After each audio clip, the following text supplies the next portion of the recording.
Bueno, como te decíamos, cada vez más el Código Civil enmarca las nuevas familias, ¿no? En este caso, 2 mamás con una hijita. Claro, y no deja de ser novedoso, aunque tampoco es inédito. No es inédito porque ya pasó esto. De hecho, hay bebés inscriptos con 2 papás o 2 mamás. ¿Por qué es novedoso?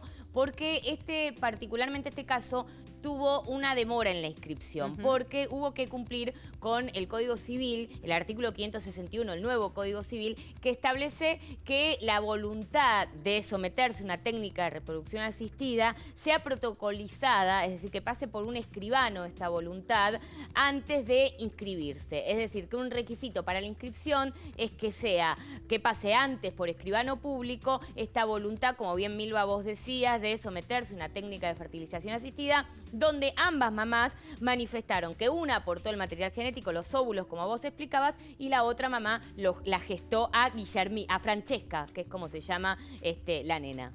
Bien, y entonces ahora directamente, digamos, esto puede sentar un precedente, simplificar la situación. Tiene que simplificarlo. De hecho, la nena nació el 8 de octubre y recién la pudieron inscribir el día de ayer. Claro. O sea, pasaron bastantes días porque justamente se necesitaba este requisito. En el Registro Civil de Córdoba se negaban a inscribirla porque no se cumplía con el artículo 561 del Código. Bien. Supuestamente esto se tiene que simplificar a Claro. aquellos que se someten a esta clase de técnicas de reproducción.